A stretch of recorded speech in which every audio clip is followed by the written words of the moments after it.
Sebagaimana pengumuman Ketua Panselda yang ditandatangani oleh PJ Sekda Jawa Timur nomor 800.1.2.2/6229/2024 bahwa pemerintah Provinsi Jawa Timur di tahun ini membuka lowongan atau alokasi formasi CPNS itu sebanyak 2.314 formasi dengan rincian 1.800 itu adalah formasi tenaga teknis, kemudian untuk tenaga kesehatan itu sekitar 514. Mungkin nanti saya diingatkan Mbak Ayu ya, mungkin saya nanti ngomongnya sekitar 15-20 menit gitu ya. Formasi ini sejak mungkin tahun 2010 ya, jadi sekitar 14 tahun yang lalu formasi ini terbanyak di pemerintah Provinsi Jawa Timur. Formasi ini terbanyak. Jadi sebelumnya kita tidak pernah merekrut formasi sebanyak ini. Ya paling banyak memang tahun ini sejumlah 2.314 formasi. Sebagai perbandingan mungkin di tahun 2018 kita pernah merekrut formasi itu sejumlah 2.065.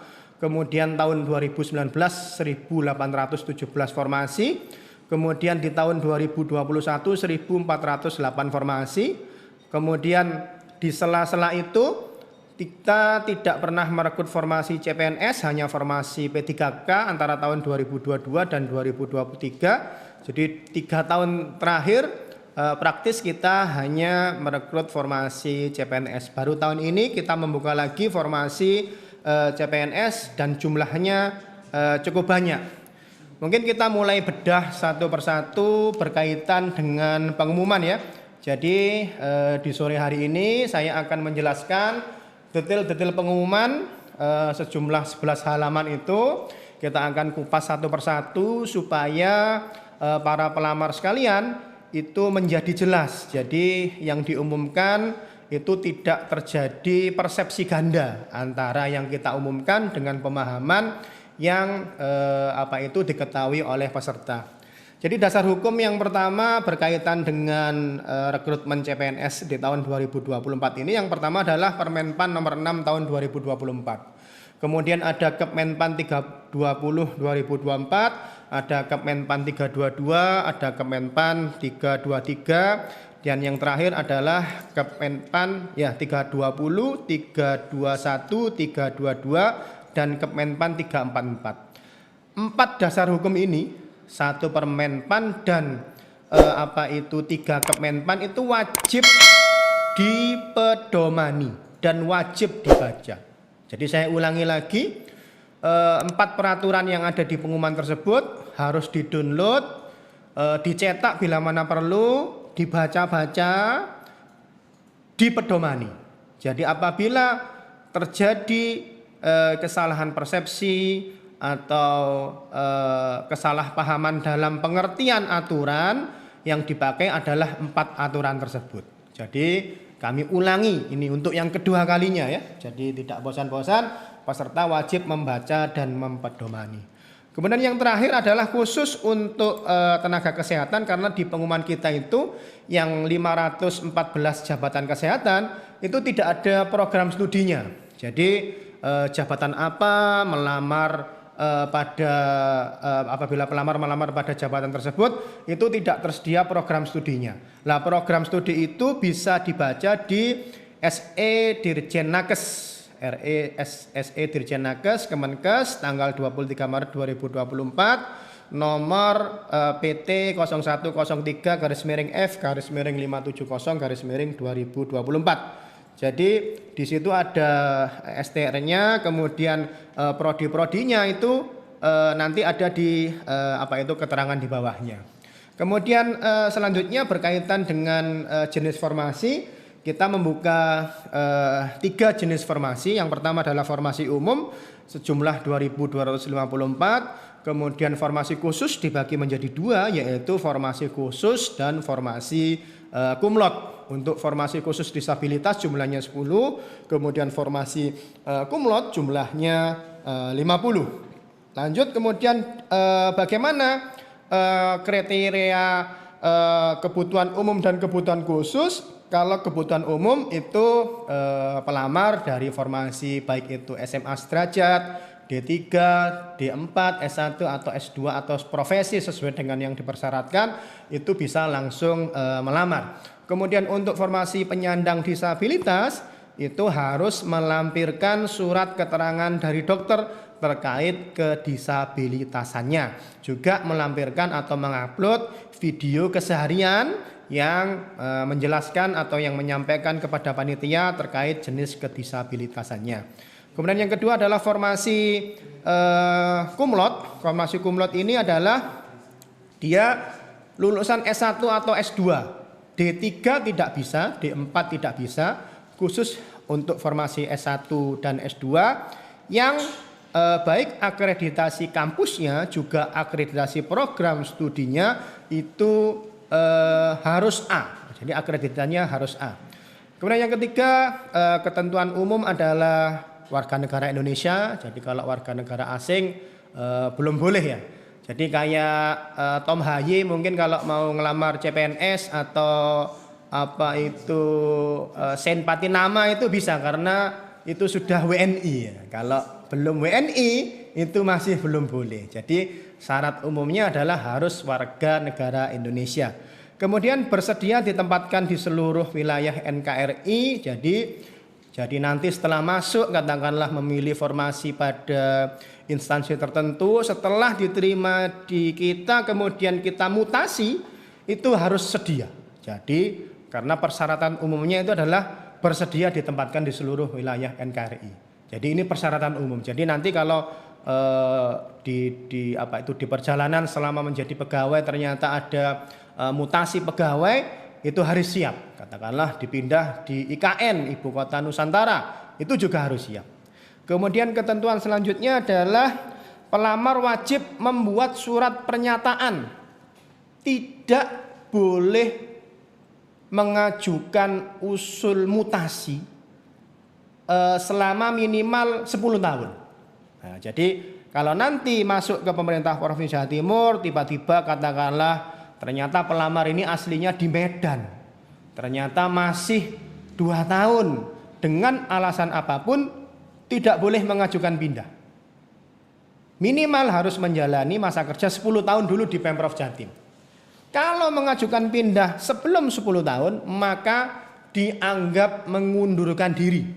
Ya, jadi ini aturan baru di tahun 2024 ini dengan alasan apapun kalau minta pindah sebelum 10 tahun dianggap mengundurkan diri dari pegawai. Ya, dianggap mengundurkan diri dari pegawai. Kemudian yang poin 6 dalam hal pelamar sudah dinyatakan lulus, jadi nanti lulus di tahap akhir kemudian dapat nomor induk, ya sudah pemberkasan dapat nomor induk, kemudian ternyata karena sesuatu hal tidak diambil atau mengundurkan diri, maka dia tidak boleh ikut untuk tes ASN penerimaan baik itu CPNS maupun P3K dalam 2 periode berikutnya. Jadi 2025 tidak boleh ikut, 2026 tidak boleh ikut. Baru boleh ikut di tahun 2027. Persyaratan berikutnya berkaitan dengan usia, minimal adalah 18 tahun pada saat mendaftar. Maksimal 35 tahun pada saat mendaftar. Kapan mendaftarnya? Mendaftarnya adalah mulai hari ini nanti sore 20 Agustus sampai dengan tanggal 6 September. Jadi nanti kalau ulang tahunnya 6 September itu masih 35 tahun, itu masih bisa. Ya. Tapi sedangkan kalau ulang tahunnya adalah 19 Agustus kemarin itu, tanggal 19 Agustus kemarin sudah 35 tahun dan hari ini 35 tahun lebih 1 hari, itu sudah tidak bisa mendaftar. Jadi 35 tahunnya adalah pada saat mendaftar. Tapi nanti kalau mendaftarnya tanggal 6 September katakanlah, submitnya tanggal 6 September, ulang tahunnya tanggal 5 September, umurnya 35, tidak bisa daftar. Tapi kalau ulang tahunnya tanggal 6, daftarnya tanggal 6, tanggal 6 itu usianya 35, hari itu mendaftar, masih bisa daftar. Ketentuan usianya seperti itu. Kemudian untuk jabatan khusus dokter dengan kualifikasi pendidikan dokter spesialis ataupun dokter gigi dengan kualifikasi pendidikan dokter gigi spesialis itu boleh melamar pada usia maksimal 40 tahun pada saat mendaftar. Ya, pada saat mendaftar. Kalau mendaftarnya jadi batas waktunya adalah tanggal 6 September. Tapi pelamar sudah bisa daftar nih mulai tanggal 20, 21, sampai 31 Agustus, sampai 1 September, sampai 6 September. Saya nih ulang tahunnya ternyata tanggal 29 Agustus, nanti saya tanggal itu 29 Agustus itu usianya 35. Daftarnya harus maksimal tanggal 29 Agustus. Jadi daftar 29 Agustus masih boleh. Tapi kalau daftarnya 6 September sudah nggak boleh karena sudah lebih 8 hari. Jadi dihitungnya adalah pada saat mendaftar. Kemudian persyaratan berikutnya adalah yang nomor 7 yaitu nomor 8 yaitu tidak pernah dipidana maksimal 2 tahun. Ya, jadi kalau candaannya ini Mbak Ayu, kalau 1 tahun 11 bulan apakah boleh? Boleh nggak Mbak Ayu? Boleh. Iya, jadi aturannya adalah tidak pernah dipidana dan dengan pidana penjara itu 2 tahun. Jadi kalau 1 tahun 11 bulan ternyata masih boleh. Kemudian persyaratan ke-9 adalah tidak pernah diberhentikan dengan hormat, tidak atas permintaan sendiri, ya, tidak atas permintaan sendiri. Tapi kalau diperintahkan atas permintaan sendiri itu malah boleh. Jadi pengertiannya ini tidak atas permintaan sendiri atau tidak dengan hormat sebagai PNS, P3K, prajurit tentara, kepolisian, atau diperintahkan tidak hormat sebagai pegawai swasta. Itu tidak boleh daftar. Kemudian yang ke-10 adalah tidak berkedudukan sebagai CPNS, PNS, tentara atau anggota kepolisian yang masih sekarang aktif. Jadi kemarin di medsos ya kalau nggak salah di IG kami itu ada yang tanya, Min, saya sekarang masih CPNS, saya ngurus mutasi itu nggak di ACC. Sudah lama saya ngurus mutasi itu tidak di ACC. Apakah saya bisa di tahun 2024 ini daftar CPNS? Nggak bisa, karena NIP-nya masih aktif. Jadi karena statusnya masih PNS, jadi belum bisa mendaftar. Jadi ngusulkan mutasi itu harus berhenti dulu dari pegawainya baru daftar tahun ini boleh. Apakah pernah ada kejadian seperti itu? Pernah. Jadi PNS yang sudah mengundurkan diri dengan hormat atas permintaan sendiri, mundur di ACC, keluar SK-nya dengan hormat, kemudian daftar lagi, boleh. Ya. Kalau sekarang masih aktif itu yang tidak boleh. Kemudian berikutnya adalah tidak menjadi anggota atau pengurus partai politik, memiliki kualifikasi pendidikan yang sesuai dengan yang dipersyaratkan, sehat jasmani dan rohani. Nah, ini nanti sehat jasmani dan rohani tidak dilampirkan pada saat mendaftar, tetapi nanti pada saat sudah dinyatakan lulus atau pada saat pemberkasan usul NIP. Kemudian yang terakhir adalah memiliki akreditasi. Kita tidak mempersyaratkan akreditasi minimal A, B, atau C. Yang penting memiliki akreditasi. Lanjut di ketentuan umum. Ketentuan umum ini biasanya banyak yang ditanyakan. Contoh nih, yang pertama, pelamar hanya dapat memilih satu formasi CPNS pada satu instansi dan satu jabatan. Contoh, pada saat bersamaan karena contoh prodi saya adalah S1 manajemen. S1 manajemen ada di Pemprov Jatim, ada di Kejaksaan, ada di Pemkot Jawa, katakanlah di Cilacap ada, di Jawa Tengah ada, di Sumatera ada, di seluruh Indonesia ada. Apakah saya boleh memilih di banyak tempat? Itu tidak boleh. Jadi peserta harus menentukan pilihannya sebelum tanggal 6 September. Jadi hanya boleh bisa mendaftar satu formasi pada satu instansi dan satu jabatan saja, tidak boleh lebih. Yang kedua, dalam hal pelamar diketahui melamar lebih dari satu instansi atau satu jenis atau lebih jenis jabatan menggunakan 2 NIK.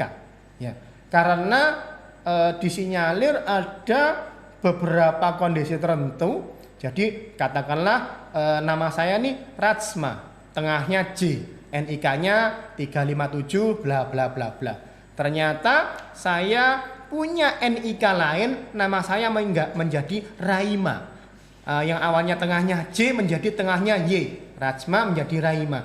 NIP-nya 2. NIK-nya 2, satu NIK-nya atas nama Rajma, satu NIK-nya atas nama Raima. Dua-duanya punya NIK, dua-duanya punya nomor KK itu ya, nomor induk kependudukan itu, sehingga dia bisa daftar. Nah, jika diketahui tentunya kondisi tersebut dinyatakan pelanggaran sehingga peserta dianggap gugur atau atau nanti bahkan bisa dikenakan sanksi sesuai dengan aturan perundangan. Kemudian yang ketiga adalah pelamar yang mendaftar formasi CPNS tahun anggaran 2024 tidak dapat mendaftar formasi P3K pada tahun anggaran yang sama. Kapan nih formasi P3K diumumkan? Sampai hari ini, sampai tanggal 20 Agustus 2024 belum ada informasi. Ada simpang siur nih di beberapa grup media sosial, diumumkan Oktober ya. Diumumkan kapan tuh? 2025, bahkan ada yang ngomong 2025. Itu tidak ada yang bisa memastikan sampai keluar keputusan Kemenpannya. Pada intinya kalau maksimal tanggal 6 September nanti submit CPNS, nanti sudah tidak bisa lagi mendaftar formasi P3K. Itu yang paling penting. Jadi hanya bisa mendaftar satu kali jenis formasi, milih mau pilih CPNS, mau pilih P3K. Kalau nanti mau pilih P3K, ya sekarang enggak usah daftar CPNS karena hanya bisa satu kali login memakai satu NIK yang sama. Ini yang paling penting, utamanya bagi teman-teman yang sekalian yang sekarang statusnya adalah tenaga non ASN. Ya, yang sekarang statusnya tenaga non ASN harus memilih bagaimana, apakah tahun ini memilih mendaftar CPNS atau memilih mendaftar P3K. Kemudian berikutnya terkait yang nomor 4 adalah P3K yang mau mendaftar CPNS itu harus memperoleh izin. Izin dari siapa? Izin dari pejabat pembina kepegawaian, dalam hal ini Gubernur Jawa Timur yang didelegasikan ke Badan Kepegawaian Daerah. Jadi harus dapat izin dulu. Nah, izin ini khusus untuk yang di Pemprov Jatim memang daftarnya itu maksimal 6 September, tapi kita harus ada waktu nih karena pelamar ini tidak semuanya itu mendaftar awalnya P3K Pemprov Jatim, daftar di Pemprov Jatim tidak harus, bisa jadi dia daftar di kementerian atau daftar di Pemban lain. Nah, itu kita harus melakukan submit dari izin tersebut, apakah mendaftar di dalam ataukah mendaftar di luar. Siapa yang membuat izin atau siapa yang mengizinkan? PPK, Gubernur melalui Kepala BKD. Bagaimana cara izinnya? Dalam waktu dekat BKD akan membuat surat edaran khusus ke P3K-nya Pemprov Jatim. Nanti akan kita data. Halo P3K, hei P3K, mau daftar kemana? Ke dalam itu ke Pemprov Jatim atau keluar? Keluar itu keluar Pemprov Jatim. Nanti akan kita data. Kita buatkan persetujuan maksimal 1 September. Hari ini masih tanggal 20 Agustus, masih ada waktu sekitar 10 hari lagi untuk mendata ini. Jadi siapa yang membuat izin bukan anaknya. 15 menit 5 menit lagi, saya percepat. Siapa yang membuat izin bukan anaknya tetapi kita. Jadi yang mengizinkan adalah PPK, dalam hal ini Gubernur. Yang nomor 6, STR dikhususkan untuk jabatan tertentu. Tadi sudah ada dasar hukumnya, bisa dilihat di dasar hukum sebagaimana terlampir. Nomor 7 adalah IPK. Ya, ini untuk yang daftar di Pemprov Jatim, IPK-nya minimal 3, skala 4. Kemudian untuk SMA sederajat, nilai kumulatif transkrip rata-rata nilainya minimal 7, skalanya 0 sampai 10. Kemudian untuk lulusan perguruan tinggi luar negeri nanti tentunya harus ada istilahnya penyetaraan. Jadi nilai ijazahnya, prodinya apa, transkripnya nilainya menjadi berapa, disetarakan oleh kementerian atau pemerintah yang menangani bidang pendidikan. Kemudian persyaratan selanjutnya ini juga yang baru. Jadi pelamar pada formasi umum dan formasi khusus yang kumlot ya, itu wajib memiliki kemampuan bahasa Inggris, dalam hal ini dibuktikan dengan melampirkan sertifikat sebagaimana yang terlampir itu nilainya D3 sekian, D4, S1, S2 sekian. Khusus untuk yang SMA dan formasi disabilitas tidak wajib melampirkan sertifikat TOEFL atau teman-temannya itu ya, tidak wajib melampirkan. Jadi ini khusus yang D3, D4, S1 dan S2. Nanti di aplikasi ini sudah ada tempatnya atau sudah ada kolomnya untuk mengupload. D4 tidak boleh melamar S1 atau sebaliknya S1 tidak boleh melamar D4. Jadi kalau D3 ya daftar D3, S1 yang daftar S1, D4 yang daftar D4. Kemudian ketentuan berkaitan dengan nilai seleksi kompetensi dasar atau dalam hal ini passing grade ya ini Mbak Ayu ya, 344 ini. Iya. Kemenpan 344 tahun 2024 ini ngatur tentang nilai passing grade ya. Jadi nanti dilihat di aturan itu. Kemudian poin 11. Poin 11 mengatur tentang STR, kemudian poin 12 adalah kebutuhan kumlot. Nah, kumlot itu syaratnya itu tadi ya, harus IPK-nya minimal 3,5, masa studinya tidak lebih dari 4 tahun, akreditasi kampus A, akreditasi prodi A. Nomor 13, khusus untuk penyandang disabilitas melampirkan surat keterangan dari dokter rumah sakit terkait derajat kedisabilitasannya, kemudian mengunggah video keseharian dia melakukan seperti apa, sehingga nanti waktu bekerja itu kami bisa menyesuaikan atas video tersebut, nanti kami tempatkan di bagian mana. Terakhir adalah pelamar sama ini ya, STR ya, memakai Kemenpan 322 2024. Nah, ini dokumen-dokumen yang dianggap sebenarnya ini mengulangi saja, ada 7 dokumen wajib yang diunggah. 1 KTP, 2 pas foto terbaru, 3 surat 5 poin. Nanti ini tinggal download aja, sudah ada di pengumuman di website kami. Keempat adalah surat lamaran, kelima adalah ijazah, keenam transkrip nilai, kemudian ketujuh adalah akreditasi. Kemudian ini 7 ini yang wajib.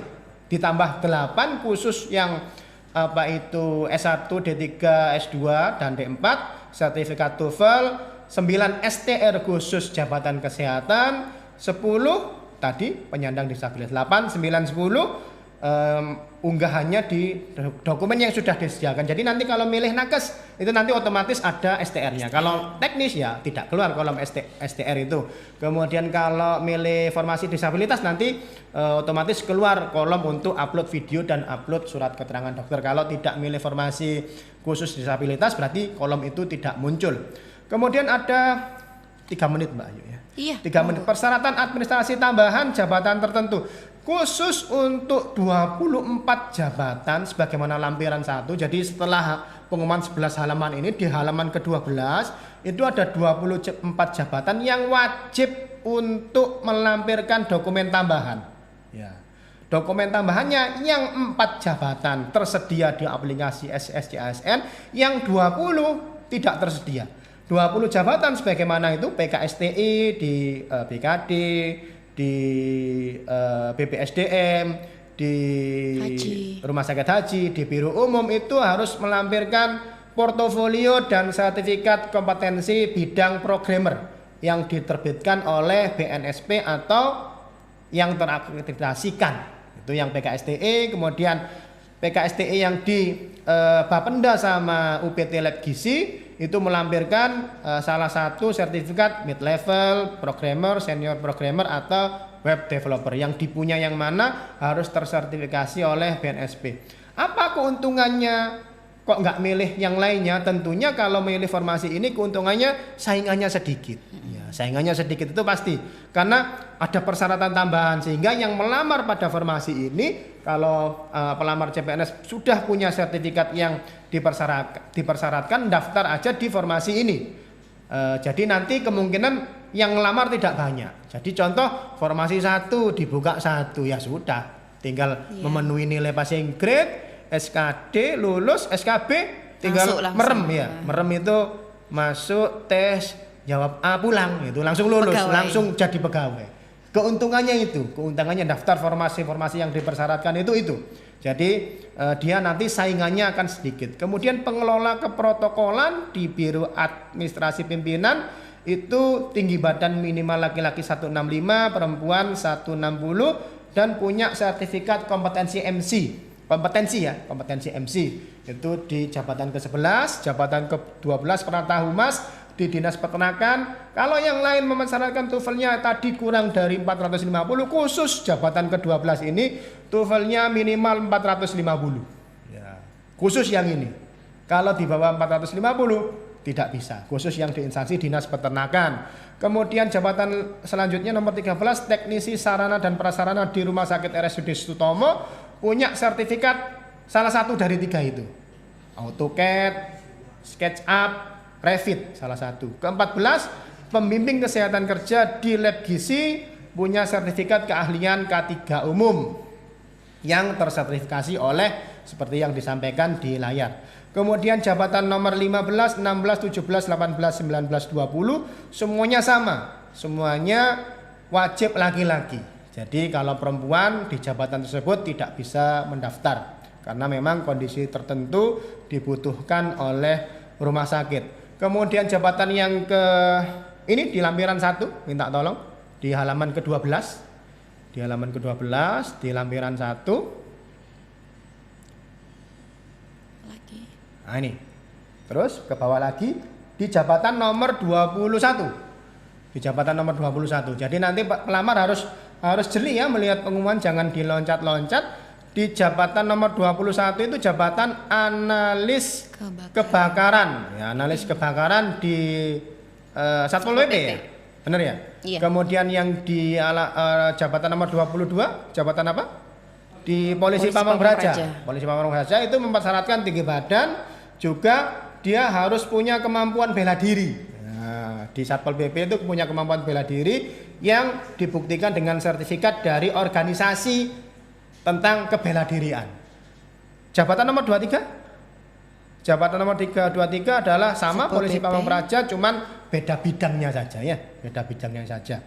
Kemudian terkait seleksi kompetensi di halaman selanjutnya tadi ya, di halaman berapa ini? Poin 7. Poin 7 seleksi kompetensi. Jadi nanti seleksi kompetensinya itu terdiri dari SKD dan SKB.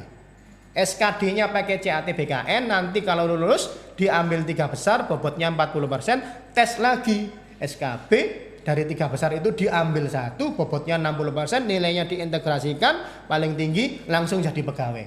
Khusus jabatan yang tidak mempersyaratkan SKB tambahan, 2 tes itu tadi langsung lulus jadi pegawai. Tapi ada beberapa jabatan, sejumlah 8 jabatan formasi IT, karena Pemprov Jatim tentunya ingin memperoleh talenta digital, sehingga kita butuh spek tertentu. Jadi jabatan asisten statistisi, Manggala Informatika, pengembang teknologi pembelajaran, penata komputer, sandiman, statistisi ahli pertama, semuanya 8 jabatan ini sejumlah 48 formasi, itu nanti ada SKB tambahan. Jadi setelah SKD 8 kali 3 berapa Mbak Yuk? 8 kali 3? 24. Salah, 48 kali 3. Oh, 48. Berapa?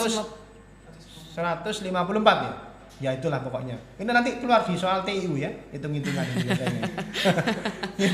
Ngitung 48 kali 3 ini bingung ya. 48 kali 140 48 kali 3. 144. Iya, tadi siapa ngomong 154 itu? Enggak lulus itu kayaknya ya. Yang benar 100 berapa? Oh, Mbak Ayu ini pakai kalkulator. Nanti kalau ujian enggak boleh pakai kalkulator ya, Mbak Ayu ya. Iya, karena ini sudah jadi pegawai nih Mbak Ayu ya. Jadi nanti jumlahnya 103 kali formasi, jadi 144 orang akan mengikuti SKB tambahan. Ya, SKB tambahannya berupa apa? Berupa tes praktek. Ya, tes praktek. Jadi nanti dia melampirkan portofolio di awal, kemudian tes prakteknya itu apa? Yang satu prakom. Prakom nanti jenis tesnya adalah yang ke-1 kemampuan pemrograman. Agak turun sedikit di nomor 9 jenis tes SKB. Ya itu nomor 9, oke, dibesarkan lagi. Penata komputer, kemampuan pemrograman, kemampuan membuat aplikasi berbasis web dengan fitur. Nah ini gimana ngomongnya ini Mbak Ayu? Cerut masa Pak Hajo? Cerut atau krut? Gimana nih? Oh CRUD, CRUD. Berarti dibaca satu-satu Mbak Ayu ya. Iya. CRUD itu apa Mbak Ayu? CRUD, create, read, update, dan Nah, delete. itu. Soalnya saya bukan orang IT nih, jadi saya. Tapi intinya nanti yang daftar perantau komputer harus bisa itu, dites itu nanti. Ya. Kemudian yang nomor 3 apa Mbak Ayu? Mengintegrasikan data melalui API. API. Ya, API ya. Cara bacanya API. Singkatannya apa Mbak Ayu? Singkatannya apa itu? Oh, susah ternyata Ya, guys. jadi intinya dia itu mengintegrasikan satu aplikasi tertentu dengan aplikasi lainnya sehingga nanti aplikasi itu saling terintegrasi ya tentunya gitu. Jadi memiliki 3 kemampuan itu. Nah, 3 kemampuan itu nanti diteskan. Kemudian yang jabatan statistisi dan asisten statistisi ya. Kalau ini saya bisa baca Mbak Ayu yang ini. Iya. Ya, gampang yang ini. Regresi data. Yang ini saya aja yang baca. Iya. Yang tadi yang sulit-sulit Mbak Ayu. Menganalisis regresi data, menganalisa korelasi data, menganalisis permodelan statistik dan visualisasi data. Itu yang untuk statistisi. Kemudian yang ketiga, jabatan sandiman dan manggala. Sandiman apa sandimen? Sandiman. Sandiman ya. Jadi manusia sandi ya. Jadi jabatan bener ya. Bahasa Indonesianya manusia sandi. Jabatan sandiman ya atau sandiman. Sandiman lah yang bener lah. Sandiman atau manggala informatika.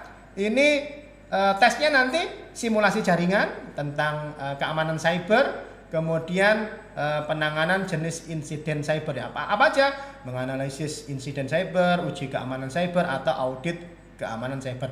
Jabatan yang terakhir pengembang teknologi pembelajaran. Jenis tesnya adalah teknik pengembangan media pembelajaran audio visual dan visual, kemudian praktik broadcasting dan pengelolaan media sosial. Kemudian yang ke-8 terakhir belum terakhir ya ini. 8 tahapan pelaksanaan fokus di yang nomor 2. Nah, nomor 2 itu pendaftaran seleksi. Kapan dibukanya hari ini 20 Agustus jam 17.08.45. Jam 5 sore lebih 8 menit lebih 45 detik. Ya, nanti sore sudah mulai daftar, terakhir ditutupnya 6 September 2359 ya. Jadwal yang lain abaikan dulu ya. Fokus di pendaftaran dulu. Fokus di tanggal 6 September. Poin 9 tata cara pendaftaran. Daftarnya semuanya satu portalnya sama, pakai sscsn.bkn.go.id. Pengumumannya kita di webnya BKD Jatim, tinggal nanti nyari rekrutmen ASN 2024. Kemudian pendaftaran seleksi ini berdasarkan verifikasi.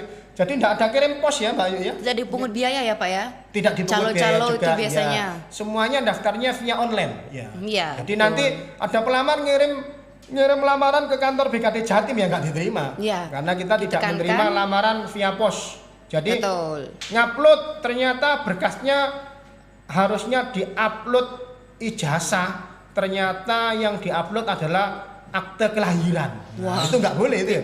Nah, terus akhirnya menyusulkan atau ngirim pos ijazah ke kantor BKD nggak diterima. Jadi berkas yang diperiksa hanya berkas yang ada di aplikasi SSCSN. Masa sanggah nanti disediakan 3 hari. Jadi nanti setelah kita umumkan, kalau tidak puas dengan apa itu panitia seleksi daerah tetapkan, nanti ada masa sanggah 3 hari. Lain-lain, ini tadi yang disampaikan Mbak Ayu, seluruh tahapan tes ini tidak dipungut biaya apapun. Kita ulangi Mbak Ayu. 1, 2, 3. Tidak dipungut biaya dalam bentuk apapun. Jadi semuanya gratis. Jangan percaya sama orang-orang yang menjanjikan. Nanti saya bantu ikut tes dengan saya dijamin lulus. Jangan percaya. Semuanya ini tesnya transparan, akuntabel. Semua nilainya bisa dilihat di live YouTube nanti punyanya BKN. Online juga. Jadi tetangganya bisa lihat, orang tuanya bisa lihat, saingannya bisa lihat. Ya, jadi jangan percaya. Jadi kalau ada yang ngomong bisa dibantu, jangan percaya. Kalau mau lolos SKD belajar ya Pak Rajma ya? Belajar. Betul. Masih ada waktu ya? Iya. Masih ada waktu 1,5 bulan ke depan untuk belajar. Kemudian yang kedua, jika ditemukan dokumen palsu. Ya, Nah, gimana tuh? 2 tahun lalu ya kita pernah itu ada salah satu pelamar ternyata ijazahnya palsu. Akhirnya ya ketahuan diberhentikan, dipecat, diberhentikan dengan tidak hormat. Contoh nih, ngupload sertifikat TOEFL. Ternyata sertifikat TOEFL-nya Canva diedit. iya Nilainya aslinya 347. Dijadikan 747 ada? nggak ada pak mungkin 447 bisa Dijadikan 547. ya bisa Dinaikkan 200 yang awalnya 3 diedit jadi 5. kita ngoreksi banyak Koreksi banyak nggak ketahuan. Iya. Nanti saat usul NIP kita cross check ke lembaga tersebut, ternyata lembaganya nggak ada, tutup. Lembaga abal-abal. Lembaganya nggak ada, dokumennya palsu atau nilainya ketahuan palsu, diedit, langsung gugur. Langsung dinyatakan tidak lulus. Dokumen apapun, tidak hanya sertifikat TOEFL, ijazah, KTP, transkrip, STR, pokoknya 9 persyaratan tadi ditemukan dokumennya palsu, jangan coba-coba. Jangan coba-coba, Pak. Jangan coba-coba. Jangan coba-coba. Jadi Gak boleh ya, jangan ya, Dek ya. Jadi nanti kalau ketahuan palsu dianggap tidak lulus.